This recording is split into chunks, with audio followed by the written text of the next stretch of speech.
before we were married here, we got married here because it's significant, because in harder times and harder seasons of our lives, we slept here. We slept right behind the statue of Mr. St. Francis back there. At that time, I was just like this rambling cowboy with a guitar, nothing but trouble dude. But I would, I would sing songs and try to post them on Facebook. Yeah, Cool. and she found me. She found my song, and told me how much she admired it and my voice, and that's really all she had to say.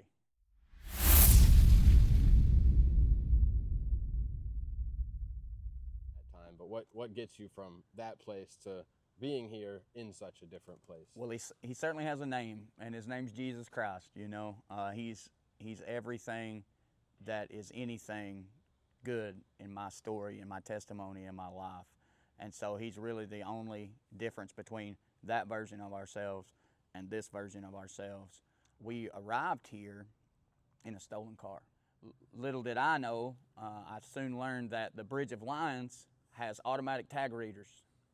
And every car that passes, it says, when I got to jail, they said that bridge does the work of 10 police officers.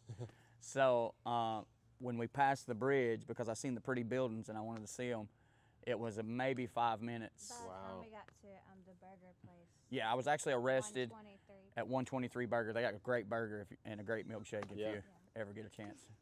I don't know if you guys can remember when O.J. Simpson was being chased in the Bronco, and there was like 75 cops, and that's kind of what it looked like that day. Like every cop in town, and it was a scene. And it was gun point. Guns out, yeah. Wow. And that's the kind of life I lived, but that was the beginning of the most beautiful part of our story. But didn't know it then, though, Yeah, a turning point, huh? Yeah, absolutely. Yeah. They arrested me. I told the police that I didn't know her. I just picked her up, which was a lie, of course. But they let her go, and they put me in jail, grand theft auto, and I ended up doing right at 5 months, and they gave me 5 months of jail to get out on 3 years of probation. So that was another move of God, because my life, the way I did things at that point in my life was I was a rambler. I never stopped anywhere. I moved and kept rolling like a tumbleweed, but I was now on probation. But the beautiful thing is, while I was in jail, Laura Beth was thrust out on the streets here, didn't know anyone, we had never been really separate in these circumstances outside of our little bubble in Tennessee. And so she was thrust out on the street. She didn't know anyone, but she made it, and she met some people that helped her along and everything. But she had found her way to church while I was in jail, and it was a pretty special thing, because this was basically a husband and a wife team that had a heart for the homeless, and they were going and picking up anybody that would say yes to coming to church. They had church in a living room. This was right before COVID, so they didn't have much themselves, but they would go and pick up anyone that would say yes and bring them to their home, and then they would cook a meal. They would allow us showers. They would preach the gospel, and have a bona fide church service. And so she went that one time while I was in jail, and it had such an effect on her. She didn't know where it was or how she even got there, but Right. she was brought there, and it had an effect on her. And so if you fast forward to that 5 months in jail I did, I get out. Now it's I guess I should add to that. So the way this particular instance worked, we borrowed the car on the west coast of Florida. And there's more of the story that brings us from Tennessee to Florida, but it's along the same lines of two people just living as crazy as possible, rolling down the road with really no hope or aspiration. God trying to get our attention, because from Tennessee all the way to Florida, there's already been supernatural things that we couldn't check off as coincidence anymore. And I'm sure it's easy to look back and recognize those Absolutely. things now. Yeah. At the time, did you see that stuff for what it was? Not at all. And okay, when would you say you started feeling like, okay, God's talking to me, or is pulling strings? Is it around this time of? You want to take that with the man in the van? Ooh, this sounds like a good Yeah. chapter. It is. It is. This is right prior to ending up in St. Augustine. At this point, it took so much to get us. You know, we both come from very broken homes and very broken families in Tennessee, and we were very much addicted to drugs and just really anything. We were just numbing ourselves in any means. We had both experienced a lot of loss and just a lot of. We just didn't have a very good family system or support system, but we found each other. Thank you, Leonard Skinner. And so we did do that, and we did have each other, but it would be an ongoing joke with us of we should just take off to Florida. You know, we don't know anybody in Florida. We have no connection to this place whatsoever, but it was birthed in our heart. And now, like you said, I can look back and know for sure that was the Lord. He planted a seed.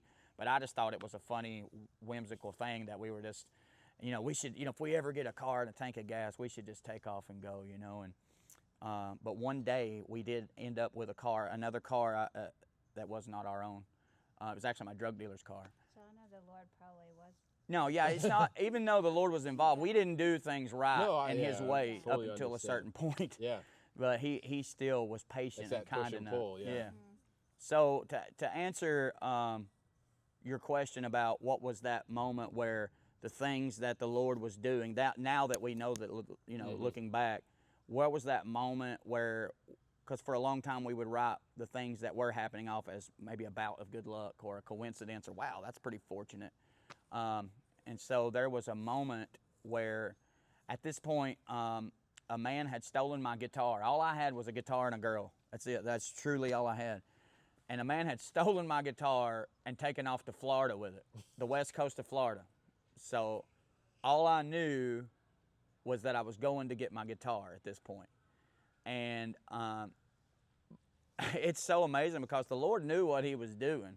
I'm not, I can't, I look back and it's still sort of mind-blowing, but the man had taken my guitar. He was, that's the kind of friends I had and that's the kind of friends I was. Right. So we end up, in that car that was my drug dealer's, we made it, because I didn't have a license through any of this either. So we made it to roughly north of Atlanta, right? Yeah. North of Atlanta before I got pulled over and for driving on suspended on July 4th of 2019, driving on suspended. Again, they take me to jail and they let her go so that but she goes to the jail, so they do take the car. It's not reported stolen yet, which is great. So I didn't get that wasn't a theft charge because he probably wasn't his car either. So I go to jail. Man, this is what I'm saying. There's just so much because I got to tell this part too.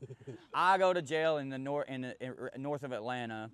She's hanging out in the lobby of the jail. She's got nowhere to go. We're just trying to figure out when I'm getting out of jail. But it was in our heart at this point. God was building faith. He was planting faith and building faith because at this point, sure, I was going after my guitar, but we were leaving our comfort. Because even though things were rough in Tennessee, we still knew how to get drugs. We knew how to make phone calls. We knew how to find a couch. We could, and so we had a little bit of comfort and familiarity in our place. And so it was a big deal for us to be disconnecting from that, from all that we knew and all that we had accustomed ourselves to. And so we were finally doing that. And I remember having inside of me a driving faith that everything was going to be okay without being able to even explain or understand that. So I was driven. In the short term, yes, I'm going to get my guitar, but in the long term, I knew that I was going to get my guitar, but I was also leaving and coming to a new place and making a fresh start. And I did everything wrong you could possibly do to try to wreck that, but that was God's design because He did try to stop us in our tracks around that point because after I just did a few days in jail. It was amazing. I've been to jail a few times in a few places, but I was in jail this time, sort of telling these guys that I was in jail with what I'm telling you in much rougher vernacular, So I'm telling these guys this, and it's evidently touching their hearts because we were just a couple that was in love, that was very much on drugs and living crazy, but we wanted to change. And I'm telling these guys this because you got nothing to do in jail but talk. And these guys were so moved, and I've never seen this before. I don't know how in the world they were able to do this, but my bond was about $120 to get out, These guys, inmates in stripes, reach in their socks, multiple of them, reach in their socks and pull out cash. And you're not allowed to. Yeah. I've been to jail. I've never seen cash in jail in my life. You know, the cash you have in jail is usually biscuits and desserts. You know, that's the currency in jail. Jesus, yeah. These guys pulled out enough cash for me to pay my bond. Wow. And didn't know me from Adam, you know? And so I got out the next morning. They were like, when I first went in there, like, you gonna make bond? Of course not. I don't have a dollar, you know? All I had was a tank of gas. We didn't even have enough gas to make it to Florida, but we were going, you know? And these guys give me the cash to bond out. So the next morning, I'm like, hey, I know I said I wasn't bonding out, but I'm bonding out. And they're like, okay. I was like, I got the cash right here. So it was a very awkward thing, but they did let me out. So that happens. We get out. Of course, they've taken the car. We're on foot in a little, I believe it was called, was it Bartow? Yeah. Bartow County, Georgia. So we're on foot, still meaning to go to Florida, not knowing how any of this is going to work. But we end up at we went to the river to swim. It was a hot day, I remember that. So we just went and jumped in the water. She's not feeling great. And we met this couple, very young couple. Dude had a car and picks us up and takes us around. And for the whole day, we're just riding around with this couple we don't know. But we end up at Walmart. And about midnight, and you know, it's time. You know, they've hauled us around all day. It's time to go, and so we're getting dropped off at Walmart.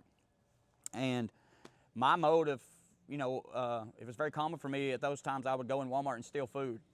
You know, I know my story sounds like it involves a lot of theft, but I really didn't steal a lot and didn't like to steal, but I ended up stealing. So I was going to steal food, and I explicitly told Laura Beth, just wait out here. I'm going to get us something.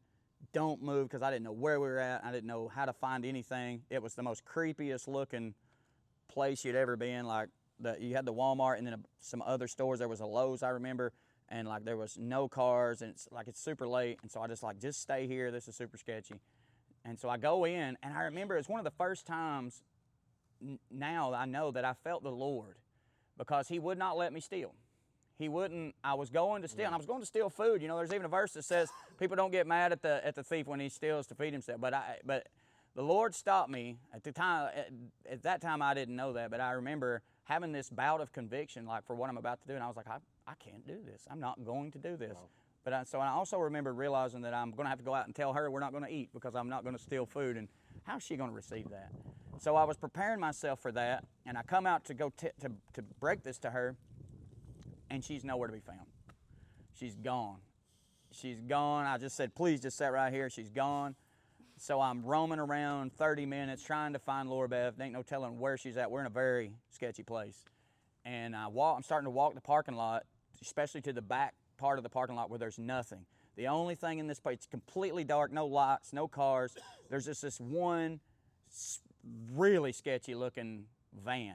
White van, you know, the quintessential, like, serial killer van. Yeah, and that's the only thing that's out there, and I'm like, okay, and so I'm just kind of avoiding that. But as I draw closer, I can see the shape of Laura Beth about 5 feet from this van, and the side door's open, and she's standing out in front of the side door, and I see her, and I'm going to really give her a piece of my mind now. I'm making a beeline with that. With a very firm walk, because I'm about to give Laura Beth a piece of my mind about how could you leave me, and now look, what is this? And then as I get closer, the creepy van has its creepy door open, and there's a creepy guy sitting there talking to Laura Beth. It's actually super weird. He was an older guy, and had his feet soaking, you know. Yeah, crazy. I wish I could make this up. And so that's the scene that I walk up on. And as I'm about to open my mouth and tell Laura Beth how mad I am at her and really just let her have it, she says, hey, I've met this man, and he has, you should listen to him. Yeah, I just said you should listen to him. Go ahead. You go.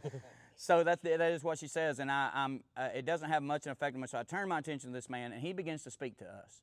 And he begins to speak into us. He begins to speak into our lives in a way that, you know, it says that the Bible says that the Lord can give you the gift of knowledge, you know, that you can know things for certain circumstances. And I believe with my whole heart the Lord had him operating in that night, because he began to talk about our relationship and our lives in things that he shouldn't know. Because we had, you know, some of the things that were going on in our life was, when you live the way that we're living, you don't have the peace of God in your life and in your relationship. So we didn't have a lot of peace between. We loved each other, but we would fight like cats and dogs, especially the more we did drugs or drank. That would bring along fights, and I would yell at her a lot, and that's what I was on my way to do at that moment.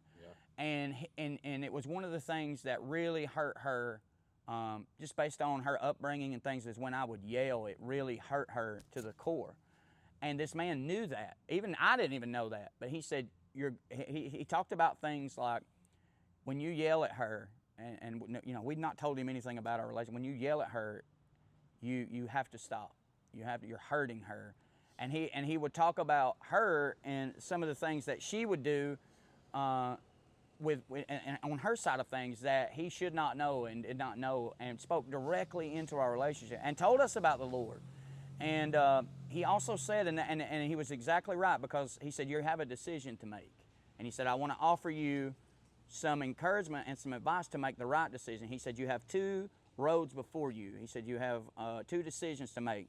You have one decision to make that is convenient and seems to be the best way forward, or the quickest way forward, or the easiest way forward. You also have another decision to make that is not convenient and that is harder and requires more endurance. And what he was talking about, there was an internal conflict in my mind. I had a friend that I could call that is much like the character of, or even worse of a character than I am at this point. He's not a good person. But I knew that I could call him and probably get a ride, at least part of the way.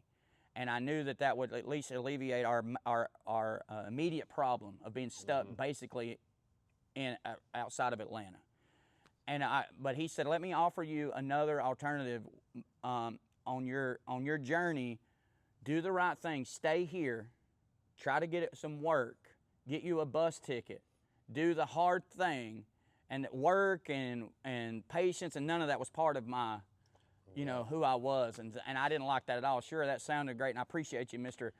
Man, Creepy Van Man, but you know, he tried to offer me a way, because looking back, the easy and convenient choice, which I'll admit I did make, I called the shady guy. He said, if you choose the easy way, if you choose the convenient way, it's only going to hurt you more, and it's only going to set you back even further.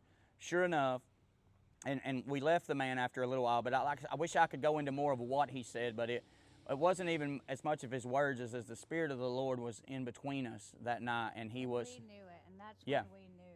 That's the first time when I said the God of heaven, the God that I've heard about my whole life has taken an interest in me, in my life, that he would send someone to speak to me, because I knew that I knew, and we both know, this man's purpose. And it's not the man, but it was God working through the man. And I'm without a shadow of a doubt. And so I'd love to say that changed me, and I did everything right from that point on, but I sure didn't. But it's a central part of the testimony that we have now, because that's the moment it shifted from, wow, something cool happened, or something lucky happened, to God did something. You know, and I remember... just to finish that story out, I made the convenient decision. I called the shady guy to come and get me. He picked us up, man. He was a drug dealer himself, and just a bad person. And I knew that it wasn't a good thing. And so he picks us up, and we're just maybe 30 minutes north of Atlanta. We made it. Once he picked us up, we left the next day. We made it 30 minutes into the heart of Atlanta, And then he left. and then we got in a fight on the interstate, and he throws us out of the car, steals everything I have, and leaves it. And we're in the, if the place where we were was a shady place, this was the shadiest of places. It was so scary that night that we climbed the ladder. You ever seen the ladders on like a Waffle House or a Wendy's? We climbed the ladder that night and slept on the roof of the Waffle House. Wow. Because we were scared. But that was the warning the Lord had given me, and that's what I did. And so it set us back, and it also set in motion the events that led to us stealing a car, going to jail, because the Lord always intended for us to be here, but He didn't intend for us to steal cars and end up in jail and do all that. But my foolishness, my rebellion, and not heeding the advice I was given led to those. So the Lord was going to bring us here regardless, and I praise Him for that, because I know that's what He was going to do. But it didn't have to be as hard as it was.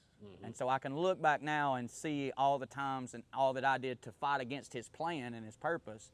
But it's still beautiful that He loved me enough and was so patient with us enough that He didn't cast us off when we didn't do things His way. Yeah. You mentioned that, leaving Tennessee, even if you didn't realize it at the time, is what made the space for God to move in and start, doing this work on you, making these changes in your lives. Yeah. And, that's often the case. It's like a common preaching metaphor of like, if God's trying to give you something, but you're holding something else, you can't, take it. So just briefly, do you guys ever think about, like, where are you if you are still in Tennessee at this point, We may have not even, I know personally, I was in such a deep, dark depression because, I just lost my brother, he was just my best friend at the time. And so I was in such a deep, dark depression that I probably wouldn't even be. It's worth mentioning in regards to her brother. When I met her, all she had was her brother. Her and her brother lived together in a house that had no power, no running water, but it was left to them. So both mother and father are gone, and they just had the two children. And so her brother was only family and only friend and connection that she had. And he died. He actually got hit by a concrete truck.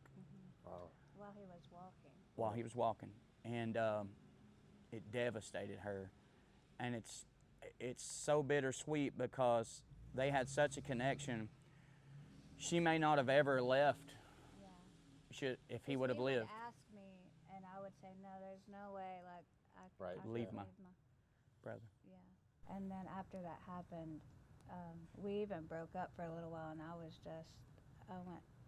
Yeah, and our drug use this wasn't light use. We were on very hard drugs, and in any way, in any method you could take them. We were flirting with death on a daily basis, So that, for me personally, I probably, because I dug myself in such a deep hole, and I just didn't think I could ever get out. Yeah. Like, what was your experience of seeing that change in him, or him, communicating, that to you? Had to be a lot, right? I imagine. It was a lot, and I was a little slower getting it than him. Like, I could see I was going to church. I knew God was speaking to us, but I didn't have that relationship with Jesus that I seen him having. But with him being such a leader, and like everything we would quit, whether it was marijuana, cigarettes, anything, he made the first step, and he would come to me and he would say, Jesus is telling me we've got to lay this down, we've got to quit this. And I would say, well, he's not speaking that to me, so like good luck, and I wish you the best with that. But and he was never like, you've got to quit this. I mean, he was just like, okay, he just let me have my time. And with each little thing, watching his example, it took about 2 weeks. And then I would come. And just watching him lead the example and really lead it out, and watching him read his word, and then I would read my word, and it just slowly, I could feel God in that, and it changed me. That's exactly what happened. When I did get saved that day in the Word, I knew that there was a cost, and I accepted that. I didn't feel that and I knew the cost was I was going to have to lay down drugs. I knew that I was going to have to lay down lots of things that constituted who I was and how I was living. And I didn't feel that I would be able to do that. I didn't feel that I would be capable of that. But the good news is, I guess I'm not, and I wasn't. Right. But He is, And I didn't understand that. All I knew that I knew that He wanted that, and I knew that I wanted what he wanted. But I really, there was a part of me that felt like I was going to fall down. This was a mountain that I could not climb. But he took what I did have was a willingness. I had I was willing to be willing. You know, I didn't have much, you know, and he took that and met me there and began to walk with me and say, and he would press it upon my heart, we're going to quit this. This is going to stop. And I'd be like, okay. And so like she said, I would come to her with this conviction. I'm going to lay this down. And I didn't know, but I was being tested because the first time I thought, wow, we're going to do this as we're going to join hands and we're just going to walk away from every bit of this. And when she looked me in the face and was like, I love you, but God ain't spoke nothing like that to me. I'm going to keep on right here. And I had a decision to make. Right. Am I going to stay where I was, even though she's not coming with me, or am I going to go and try to do what I know God's calling me to do? But like she said, you know, when you honor God, He'll come through with what needs to come through. Because, you know, fast forward 2 weeks, I've laid this thing down, and I'm you know, God's met me there, and it's happening. She says, I'm ready, honey. Yeah. You know, and He began one by one to just shave bad things off of our lives, and it's still doing it today. Yeah. I think there's something so biblical about your story of, you know, the way He is speaking to you separately during these times. You know, so many times in Scripture where He leads someone somewhere to then tell them something. You know, why does He do that? You know, to get them away from everyone else. That's when He spoke to you. And sometimes, like, we need to make that space in our lives. You know, we can fill our lives with so many conversations and information that it's like, you know, he needs that space to slide in. So that's really cool. Yeah. You know, it was so crucial to leave where we were, where we're from, where we were connected to, the place that we had gotten. You know, we could easily get our drugs and do our thing. It was so crucial. That was step one, and that's what He laid out. Step one was to leave everything you've known and everything that you were connected to, and go get away from that. And that was so crucial. And that was really step one that He laid out for us. I heard a preacher say one time, it was at a funeral for a friend of mine that passed away young. And, you know, he was talking about how hard those things are to understand at the time when you're going through them. It just doesn't make any sense, you know. And he said that, you know, something a preacher had shared with him at a time, you know, it's just a metaphor of like that we see this earthly existence. It's like looking at a rug from the bottom. You could like tell that like there's kind of a pattern or maybe something going on there. You don't get to appreciate, you know, the beauty of this rug, the pattern, the design, the intention, you know. And God is seeing all this from above. Yeah. A lot of times when we have our retrospect to look at our story, it's then we could kind of get that glimpse of the top of the rug, you know, of what God was doing, you know. Everything from just that man being standing in the right spot to hear you say Pastor Chris, you know. That's all his design, you know, from above. And it's like, you know, simple as being in that same spot in that same moment, you know. It's just a beautiful thing. It certainly is. Yeah, that man in the van experience was a shift and a turning. Lots of great things. I mean, the initial thing was, like you said, man, what would happen if you wouldn't have left? But that was everything. Just obedience. Not even so much even having knowledge or or even doctrine at this point. You know, I believed in God. I'd been told about God. I didn't believe God wanted anything to do with me, but I also believed that He was going to help us somehow, you know. And it's all crazy and jumbled up, but being willing to be obedient, not even capable of being obedient, but being willing was our starting point. Like I was surrounded by people doing Bible studies and churches In jail. and I couldn't focus on it. And I was so worried about him, and if he had forgot about me, and if he was going to leave me in there, and that's all my mind was thinking. And I can remember a lady come up to me and saying, God, I don't feel like God's going to listen to you or answer your prayers as long as you're putting all your faith in Josh. Wow. And not putting your faith in God. Yeah. And it really just hit me. And after that day, I really would lay in my bunk for hours and just study the Word and get myself in the Word. And I had already went to that church he was talking about that 2 weeks I was on the street, and it had an effect on me. So God was really calling my name. But as soon as I quit putting him up here above God and put God above him, then that's when it turned for me. So she had went. We stole the car from the west coast of Florida, a little town called Brooksville. And so, but we ended up in St. Augustine. So I was arrested in St. Augustine for grand theft auto for driving the stolen car and having the stolen car. But the warrant originally went out from Brooksville for both of us. So they decided when the cops had run her name down here for some reason. So they put her in jail in Brooksville, 3.5 hours away, and I'm in jail here, and they decided I would do my time in St. Augustine where the car was found, and she would do her time in Brooksville where the car was taken. So she's in a separate jail, which, to piggyback off what she just said, God had separated us immensely, and that hadn't happened until that point. And he and began to reveal to her that her faith was in me and not him. And I was slower to catch up at the time. I'm in jail. I'm still, none of this has clicked in a way that it's changing my walk yet. Well, do you even realize this is going on with her? No, not at all. Wow. No, I had when I got out, I assumed I would find her. No, actually, I had read in the paper, because I read in the paper right before I got out that she was arrested. Now, I didn't know, I thought that she would be in the St. Augustine jail or St. Johns County jail.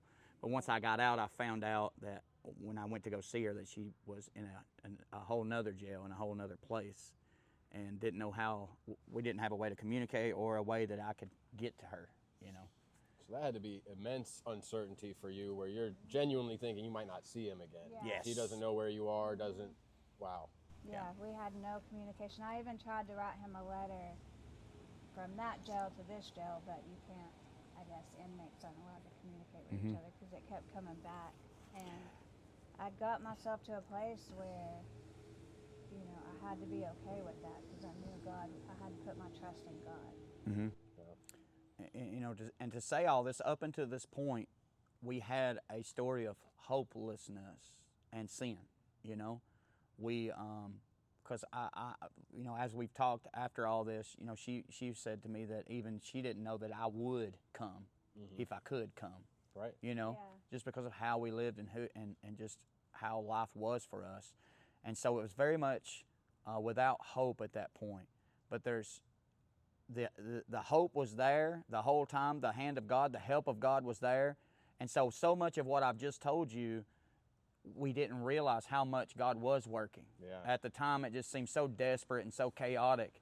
But now, as I sit here and reflect and tell this, it's so obvious. There's a whole trail of God. You know, he even birthed the desire to leave and disconnect from that lifestyle. You know, and so for anyone that would hear this and be in a place of not having any hope, or be in a place of desperation and feel like there's just no exit and there's no way out, that God doesn't care for me, because that was me. I believed in God from a child, because I was taught that, but I didn't believe God would like me, love me, accept me, because I knew who I was and I knew who I lived. And it took some time for me to understand that I was exactly that a person in my situation was exactly who he was looking for. And so it's so important to know that there is hope. There really is. There's hope in the Lord. And you can get out of the deep hole that you've dug yourself in. Yeah, he's there, and his hands are stretched open, and there's so much that God does that you don't know, you don't realize until it's done. Sometimes he answers your prayer and you don't even realize it's been answered until a time later. You ever have those times when you pray for something and all of a sudden you realize he did it. It's been done, and you're catching up, you know. And that's a whole lot of our story and a whole lot of our life. But up until everything I've just told you, up until that point, it takes a major turn when we did arrive, because she done her time. And amazing, and more miracles happened, just like the ones I've told you, that got me back to her, got her back here with me. Strangers with just that God used to make those things happen. So we end up here, and I get back with her. We're both out of jail. We're both on probation for years, and so we're homeless. We were very much got ingrained in the homeless community. We lived in the woods about 6 miles from where we're sitting, in a tent that another homeless guy had given us. So we had a friend, and so we would walk. You could walk. There's a place called the St. Francis. What am I trying to say? What's the shelter? Oh, the St. Francis shelter. The St. Francis house or the Yeah. St. Francis shelter, and they will feed you. They'll let you take a shower. So we would come downtown, do those things, get something to eat. I had talked a man out of a guitar that was broken, and so I got a guitar that I would play on the street. And so we did that for about a year. We would eat and clean up at the homeless shelter, play music on the street, and most of the time, it was mind blowing. First of all, I had always played music, but nobody had ever given me $1 to play music till I came here. And so at this point, I had some sort of an income. I would play, and it was, as far as I was concerned, I was, Chuck Berry. You know what I'm saying? People are giving me $1 bills to play music on the sidewalk, but I would be doing anyway. And so that was happening, and so what we would do was come down here. I would play from daylight to dark. I would play from the time I got here to the time it was dark. I mean, 8-10 hours a day, and usually I would. Oh, I'm sorry. Yeah, well, usually I would spend my money on things I shouldn't. But so we did that for about a year. It's Easter of 2020, and we're walking.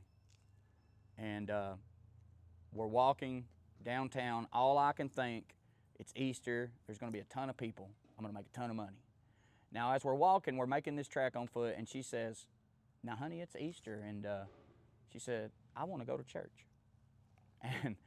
And she said, "I don't want to go to just any church. I want to go." And his name was Pastor Chris. Pastor Chris was the one that picked up the homeless and brought them to his house. And she said, "I want to go to Pastor Chris's church." And I gave her what's called the okie dokie. Because she didn't know Pastor Chris, I didn't know Pastor Chris, we didn't know where Pastor Chris was, any of that. She had just been to church with him once. But it's Easter 2020, coronavirus is very much in swing, it's just a wild time to be alive.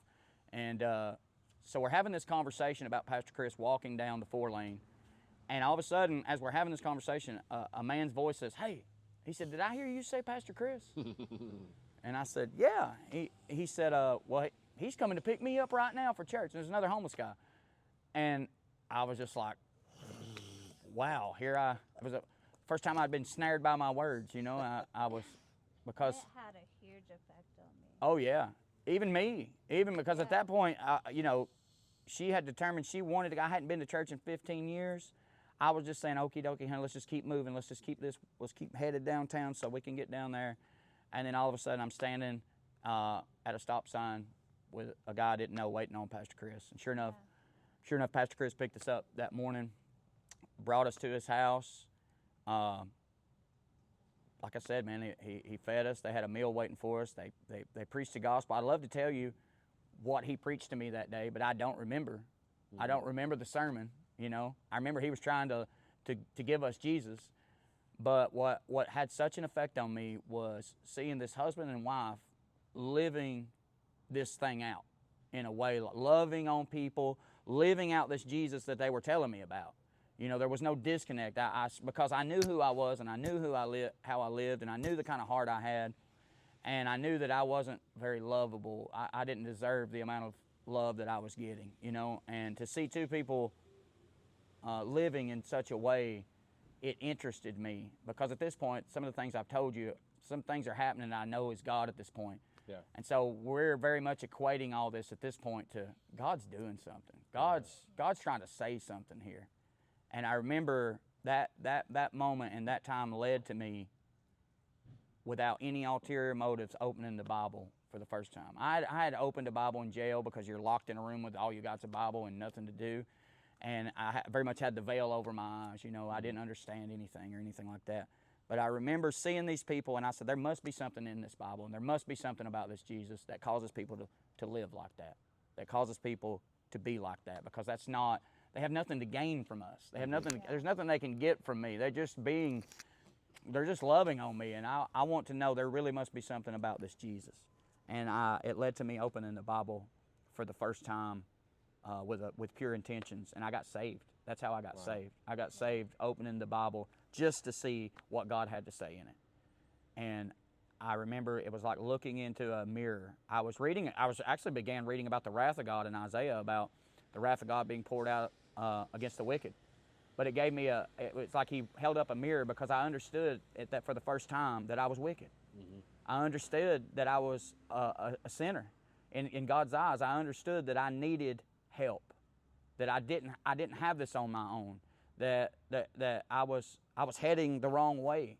Because, you know, when we're lost, man, and when we're living in sin, we have this tendency to you know, we don't see things for what they are. We don't look at ourselves for what we are and how we are. We'll excuse things, and we'll pass over things. You know, I would have told you all the things that I've just told you, from the severe drug use to the stealing things to befriending people and breaking their trust on intentional. All those things, I would have told you I was a pretty good dude, you know, a pretty great guy at that time. You know, that would have been my self-evaluation. But God held up a mirror in the Word that day and let me know that I wasn't, that I was pretty wretched, you know, that I was in this group of wicked folks. But He also extended to me a hand that said, it don't have to be this way. It don't have to stay this way. You don't have to be here. And all this happened in my heart, you know. And I remember I wanted it. I wanted what was being offered. I wanted the hand of Jesus. And, man, from that point on, that's what's led us to right here, to looking back at a place that we used to sleep, to a place that we got married, to a place where I'm coming now to give my testimony about the wonderful things that God has done in my life. All that really took effect and shape right then and there. Crazy looking Christians on paper you've ever seen. You know, it's true. You know, I play music for a living. I'm probably, I have weeded out some of the venues I played at. Like, there are some places that I just don't like to be, but I'm usually in a bar somewhere at some time. But it has led to so many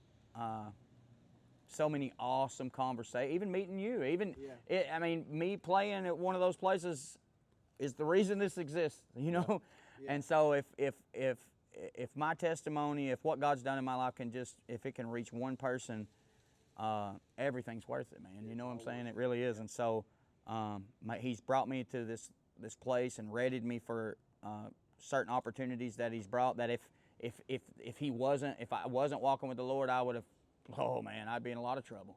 You know what I'm saying? But He's been there, and He's been my constant, He's been my father, you know what I mean? And He's been my friend. And man, I get up every morning excited for a new day. Like, what has God got today? You know, and I've never had that before. You know, I never woke up. I used to wake up and be mad that I woke up. You know what I mean? Like, so it's amazing, man. Yeah, but that's my goal musically, is I would love to figure out a way, or with God's leading, I would love to be able to sing some of what I've just told you. Yeah. So pray for me. Pray for me that God will give me that. That's His plan. It's got to be. So. Yeah, I've lived a great album. Yeah. You know. You know. Maybe two. Yeah. That is Maybe a great. double disc. That should be the quote. I've lived a great album. Oh, that's good. So what are the songs you picked for us? The first one is it's called "Live Forever." Okay. It's an old Billy Joe Shaver song. I don't know if you guys know who that is, but he's an old cowboy, but he came to the Lord himself, and then.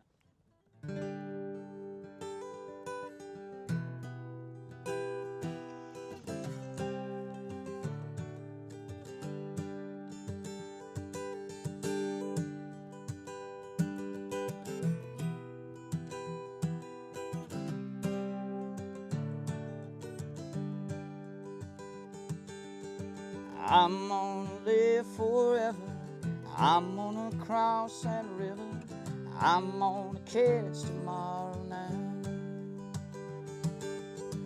You're gonna wanna hold me just like I always told you. You're gonna miss me when I'm gone. Nobody here will ever find me I'll always be around.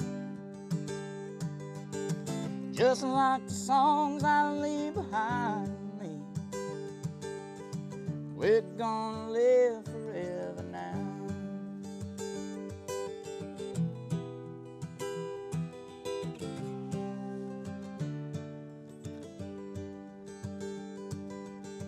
You fathers and you mothers, be good to one another. Please try to raise your children right. Don't let the darkness take them. Don't make them feel forsaken. Just lead them safely to the light. This old world is blown asunder, and all the stars fall from the sky. Just know that someone really loves you. We'll live forever, you and I.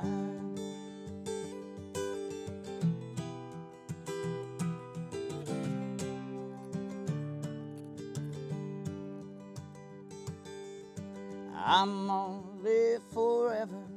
I'm gonna cross that river. I'm gonna catch tomorrow now.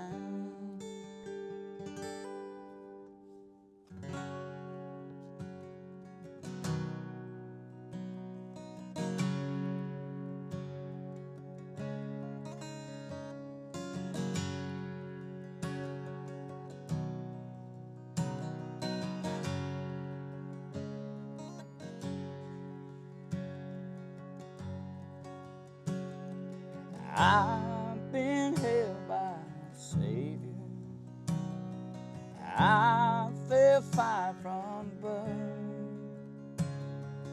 I've been down to that river. I ain't the same, prodigal return. All my hope is in Jesus. Thank God my yesterdays are gone. All my sins are forgiven. I've been washed by blood. I'm no stranger to prison. I wore shackles and chains. I've been free and forgiven. I'm not going back. I'll never be the same. And all my hope is in Jesus. Thank God my yesterdays are gone. And all my sins are forgiven. I've been washed by the blood. And all my hope is in Jesus. Thank God my yesterdays are gone. All my sins are forgiven. I've been washed by the blood. Do you happen to remember like when you first heard that or when it first entered your life, that song?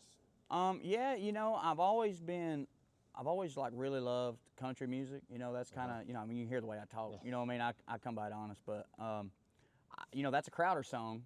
But there's a guy that I heard doing it named Larry Fleet, and so for a long time I thought it was a Larry Fleet song. He done it. That's actually the sort of the way I do it. But I mean, that's how it entered my life. I just sort of heard this sort of rudimentary recording of it, and it spoke directly to me. You know, Mm-hmm. It's like, you know, it really it boils down like everything that I just told you sort of condenses it into a song. You know what I mean? It's, Yeah. you know, I'm sure that movie is playing in your mind Yeah. when you're I'm no stranger to prison. I've worn shackles and chains. Yeah. You ever think about going to medical school? You seem like the type maybe, or no? No, it never Never. Okay, well, we're gonna play a game. Today you're gonna be Dr. Josh. So you're gonna be writing a prescription for someone. You're gonna be prescribing them that song. What would you think someone might be going through, and that's the song that they need to hear? All my hope is in Jesus. Mm-hmm. Definitely, someone that would feel like there is no hope, and someone that would feel like they've kept failing in the same ways over and over and over, and someone that doesn't seem like they feel like there is a way for them, and there is a chance for them, and there is a lane for them, and there is a place for them. Someone that feels completely cold and lost and alone in this world. Someone that, the symptoms could range from someone that's a drug user, someone that's had a hard upbringing or a broken home, or someone. I can really speak to so many here. It's almost like a cure-all. Yeah. If you have a hurting heart, or if you have chains on you that drag you down and make you a slave to something you don't even want to be in the first place, then that is the answer. Jesus is the answer. He is the one and the way out. And that's what he came to do. He came to set us free. He came to bring us home. He said he came to seek and to save that which was lost. So that prescription would go out to the lost. If you feel lost, You mentioned in your story earlier just this that you two were in a place of hopelessness. Mm-hmm. And that is such a strong word. We can throw it out and say it, but it's different than saying I'm losing hope, I'm running out of hope. Hopelessness, I mean, that's just like utter darkness. It's like an abyss or a cliff. Yeah. I look at you now, you don't seem hopeless at all. No. And No. so I think we all know, but like, what changed? Like, how do you be the same person with the same backstory that is hopeless to what, I don't want to put words in your mouth, but you seem incredibly hopeful now. Like there's a lot ahead of you, Yeah. It's a beautiful thing. And if you were to boil it all down to one ingredient, it all equals saying yes to Jesus, As I told my story, and even as I've reflected today, the one thing I've realized is that he was there. And even though I would have used hopeless at one time to describe my situation, I was never truly hopeless.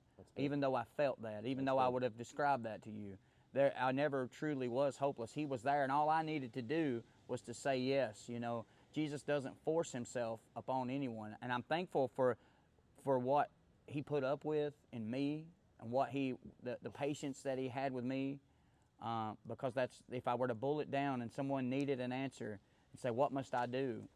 What you must do is just say yes to Jesus. Taste and see that the Lord is good. I guess it would serve to say where we're at right here. So this is St. George Street. St. George Street is the epitome of St. Augustine, right? And so, but what's cool about this particular, in St. Augustine, all the tourism happens on George Street, St. George Street. But this side of St. George Street is, you can see it's beautiful, it's quiet, it's residential. You don't see many tourists here because this is the lesser known side. But once you get as far as the eye can see, you run into the heart of tourism, and so everything happens. All the tourism. There's probably, I would imagine, 1,000 people there right now, but just a short distance on the same street, it's much quieter. It's much, and so that appealed to us when we were needing a place to sleep and to be safe. And it's like God provided, man, because we found this place, and it's a beautiful thing. Can you see our apartment from up there? So when we ended up, let's go look at the statue before I get ahead of myself. So we came here, we would come here after playing on the street all day with nowhere to go. It's a wonderful town, man, because at 6 o'clock, every evening at 6 o'clock, a different church provides a meal. They call it Dining with Dignity. They just moved it, but for the longest time it was down here, maybe 300 yards that direction. And at 6 o'clock, anybody can come and meet for a meal. It's a church signs up for it, and so 7 days a week, you can come and get a free meal, and it's usually a great meal. And so we would do that. We would have our 6 o'clock meal, and after playing, and then usually we would come. She would usually before me, I would usually stay out a few more hours trying to milk what I could out of the street. So as she would get tired, we had ourselves a camp, a little makeshift pallet, probably a few of our bags of clothes. We had a little pallet right here, and we tried to butt it up against this so that you could sleep and not be seen. Right? We would hide behind the statue, and so she tells a story that was pretty funny. One time it was just getting dark, the sun was going down, and I'm still downtown, but she's here laying down in a pallet. She hears something that startles her, and she raises her head up right here and says she's face to face with a tourist who's taking a picture of the statue, and their eyes meet, and they scared each other to death, and they both take off running opposite directions, and I'll never forget that. This was where we lived, behind Mr. St. Francis. Is this St. Francis? Yeah, St. Francis of Yeah. Assisi. Yeah. So we lived Have peace. behind him. That's a good story. and it's for most of the latter half of 2019 and the first half of 2020, it's amazing. You know, I told you the story about making it to church on Easter of 2020. I came back the following Sunday and got baptized. And so what, Pastor Chris would pick us up and then drop us off. But 3 days after I got baptized, I was on Kuna Street, and a lady walks up and offers me my first gig, my first tryout for a. Like, bam, bam. And so at the end of that, I played that first gig. It went terrible. I was nervous. We could have made a whole nother video about the miracles God had to do to make that gig possible. And so he did that. And at the end of that gig, a man shows up and asks if I would like to rent his garage to live in. So after getting baptized, 3 days later, I get my first gig. At the end of the gig, a man gives us a place to rent in a little garage with no bathroom or nothing. And he also put us, that 757 phone number that I gave you, it's a Virginia number. I've never been to Virginia. I still pay my phone bill to that man 5 years later. He's become an awesome friend. Shout out to the friend. Yeah, and so my whole career's built on it. All my music stuff's built on it, so I can't get rid of the numbers. So his name's Lynn Doak. He's a little Aussie. He's 4'5", and he's Ozzy Osbourne, and he loves Jesus. Shout out to Lynn. Yep. And what's this apartment back here? What is it? You can't see. It's on the other side of this building. Okay. So after that, we lived in that apartment for about a year, right? Yeah, so we had the garage, and then we graduated to this little apartment. Yeah. over here. We finally got and our second apartment was on Marine Street. I don't know if you know anything about Marine Street, but it's a very affluent neighborhood, and it's on the. Right on the water. It's on the water, and so yeah, and so it was about 400 square foot. It wasn't that we had a mansion or anything, but we were blessed to go from a tent to a waterfront apartment, and it was also 200 yards from this place right here. And so every morning on the way to town, we would always walk by or drive by this park. So we always were reminded, and so we ended up so much that we got married here. And it was beautiful. We didn't get a permit. We didn't ask nobody. We just knew this was where we were going to get married. And we just set up a complete wedding. Where did you stand? Let me make sure I get this right. Here's the wedding picture. See. So Man, you're looking pretty. where are we at? We're under the tree. This limb. Yeah. So yeah, we're basically, That was pictures, though. We still got married. cause right here is we're dancing here. Right there's that building. So we were right in here. Yeah. Yeah. Somebody they got above that and got the tree limb. Yeah. And where are you standing when you got married? Right there. Right over here. Yeah. Yeah, and so this was it. It's an amazing thing. Not many people can just walk through their wedding venue at will, and so man, praise God. Yeah. Praise